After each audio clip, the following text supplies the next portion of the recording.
இந்த சாப்டர்ல கேலண்டர்ஸை பத்தி பார்ப்போம். பிரைமவிரால 5 டைப்ஸ் ஆஃப் டிஃபால்ட் கேலண்டர்ஸ் இருக்கு.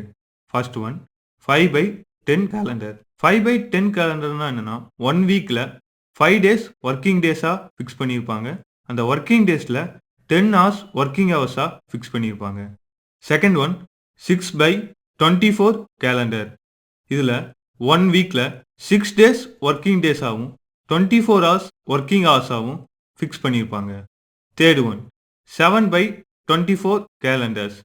இதுல 1 வீக்ல இருக்க 7 டேஸுமே ஒர்க்கிங் டேஸாவும் 24 hours ஒர்க்கிங் ஹவர்ஸாவும் இவங்க வந்து ஃபிக்ஸ் பண்ணியிருப்பாங்க. Fourth one corporate standard full time calendar. Fifth one trades 5 day work week calendar. இந்த ரெண்டு கேலண்டருமே மோஸ்ட்லி சிமிலர் ஒன். 1 வீக்ல 5 day வந்து ஒர்க் டேவா இருக்கும். அதில் 8 hours வந்து ஒர்க்கிங் ஹவர்ஸா ஃபிக்ஸ் பண்ணியிருப்பாங்க. இப்போ ஒரு நியூ கேலண்டரை எப்படியெல்லாம் கிரியேட் பண்ணலாம் அப்படிங்கிறது வந்து நம்ம பிரைமவிரா சாஃப்ட்வேரில் பார்ப்போம். நான் லாஸ்ட் சாப்டரில் எடிட் பண்ண ப்ராஜெக்டையே ஓப்பன் பண்ணியிருக்கேன். இதில் நம்ம ஒரு நியூ கேலண்டரை கிரியேட் பண்ணி அதை எப்படி அசைன் பண்ணலான்னு பார்க்கலாம். ஃபர்ஸ்ட் ஒன் வந்து என்டர்பிரைஸில் கேலண்டர்ஸ் அப்படிங்கிற ஆப்ஷன் இருக்கும். நம்ம அதை கிளிக் பண்ணுறோம். கேலண்டர்ஸ் ஆப்ஷனை கிளிக் பண்ணால் நம்மளுக்கு டிஃபால்ட்டாக இருக்க 5 கேலண்டர்ஸும் டிஸ்பிளே ஆகும். ப்ரீவியஸாக சொன்ன மாதிரி 5/10 கேலண்டர்ஸ் அப்படின்னா என்னன்னா இதில் வந்து 5 டேஸ் ஒர்க்கிங் டேஸாக இருக்கும், 10 hours ஒர்க்கிங் ஹவர்ஸாக இருக்கும். செகண்ட் ஒன் 6/24 கேலண்டர்னா என்னன்னா இதில் 6 டேஸ் ஒர்க்கிங் டேஸாக இருக்கும் அண்ட் 22 hours ஒர்க்கிங் ஹவர்ஸாக இருக்கும். அதில் 2 hours வந்து அவங்க பிரேக் கொடுத்துருப்பாங்க. 7/24 கேலண்டர்னா இல்லை இருக்க 7 டேஸுமே ஒர்க்கிங் டேஸாக இருக்கும் அண்ட் 22 hours வந்து ஒர்க்கிங் ஹவர்ஸாக இருக்கும், 2 hours வந்து பிரேக் இருக்கும்.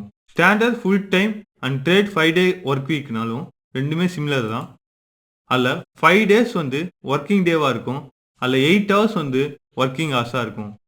இப்போ நம்ம வந்து ஒரு நியூவாக ஒரு கேலண்டரை கிரியேட் பண்ணலாம். அது வந்து including the government holidays and Saturday as 6 hours working டேவாக நம்ம வந்து ஒரு கேலண்டரை கிரியேட் பண்ணலாம். ஜஸ்ட் ஒரு கேலண்டர் புதுசாக கிரியேட் பண்ண ஆட் பட்டனை கிளிக் பண்ணுங்க. ஒரு விண்டோ ஓப்பன் ஆகும். Select calendar to copy from. எந்த கேலண்டர் வந்து நம்ம காப்பி பண்ணி நம்ம ஒரு கேலண்டர் கிரியேட் பண்ண போறோம்னு கேட்கும். ஜஸ்ட் நம்ம வந்து ஸ்டாண்டர்ட் ஃபுல் டைம் கேலண்டர்ல இருந்து காப்பி பண்ணிக்கலாம். ஜஸ்ட் அதை செலக்ட் பண்ணிட்டு செலக்ட் ஆப்ஷனை கிளிக் பண்றேன். இப்போ நம்மளுக்கு வந்து ஒரு நியூ கேலண்டர் வந்து கிரியேட் ஆயிருக்கு. ஜஸ்ட் அதை வந்து நேம் கொடுத்துக்கிறோம் வித் கவர்மெண்ட் ஹாலிடேஸ். இப்போ இதை வந்து நம்ம மாடிஃபை பண்ணணும். அதை செலக்ட் பண்ணிட்டு ஜஸ்ட் மாடிஃபையை கிளிக் பண்ணுங்க. மாடிஃபை கிளிக் பண்ணோன்னே நம்மளுக்கு அந்த கேலண்டர் ஓப்பன் ஆகும். இப்போ ப்ளூ கலரில் இருக்க எல்லாமே நான் ஒர்க்கிங் டே அண்ட் ஒயிட் கலரில் இருக்க எல்லாமே ஸ்டாண்டர்ட் டே, அதாவது ஒர்க்கிங் டே. இப்போ வந்து ஜனவரி 1 வந்து கவர்மெண்ட் ஹாலிடே, பட் இங்கே வந்து ஒர்க்கிங் டேவாக இருக்குது.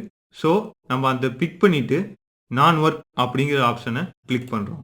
இப்போ இது வந்து நான் ஒர்க்கிங் டேவாக மாறிடுச்சு. அடுத்தது பொங்கல் ஹாலிடேஸ். ஃபார் எக்ஸாம்பிள் 13, 14, 15 வந்து நம்ம வந்து நான் ஒர்க்கிங் டேவாக கிரியேட் பண்ணோம். ஸோ நான் அந்த 3 டேவையும் செலக்ட் பண்ணிக்கிறேன். செலக்ட் பண்ணிவிட்டு நான் ஒர்க் ஹவரை கிளிக் பண்ணிக்கிறேன். சப்போஸ் எனக்கு காம்பன்சேட்டாக ஒரு சாட்டர்டே இல்லை ஒரு சண்டே வந்து ஒர்க்கிங் டேவாக மாற்றணும்னா ஜஸ்ட் அந்த பர்டிகுலர் டேட்டை மட்டும் பிக் பண்ணி நீங்கள் ஒர்க்கிங் ஹவராக மாற்றிடுங்க. இப்போ வந்து நம்ம கிரியேட் ஆயிடுச்சு. ஜஸ்ட் ஓகே கொடுத்துருங்க. இப்போ இந்த கேலண்டர் எப்படி ஆக்டிவிட்டிக்கு அசைன் பண்ணலான்னு பார்ப்போம். நம்ம ஓப்பன் பண்ணியிருக்கிறது ஆக்டிவிட்டி விண்டோ.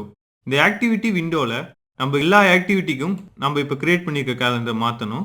அதனால நம்ம வந்து ஃபர்ஸ்ட் ஆக்டிவிட்டியை பிக் பண்ணிக்கிறோம். கீழே டீட்டெயில் விண்டோ, அதாவது ப்ராஜெக்ட் டீட்டெயில் விண்டோவில் ஜென்ரல் அப்படிங்கிற ஒரு டேப் இருக்கும்.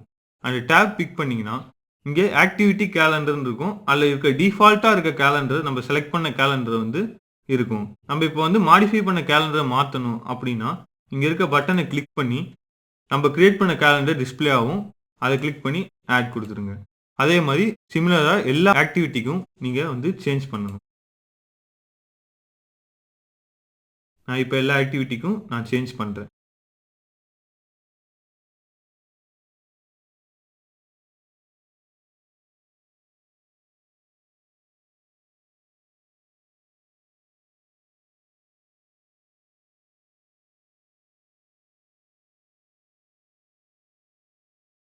இப்போ எல்லா ஆக்டிவிட்டிக்கும் சேஞ்ச் ஆயிடுச்சு. டேட்டும் ஆட்டோமேட்டிக்காக சேஞ்ச் ஆகிருக்கும். இதுதான் கேலண்டர்ஸ். எப்படி ஒரு கேலண்டரை கிரியேட் பண்ணணும் அப்படிங்கிற இந்த சாப்டரில் பார்த்தோம். அடுத்த சாப்டரில் ப்ராஜெக்ட் கோச் எப்படி கிரியேட் பண்ணுறதுன்னு பார்ப்போம்.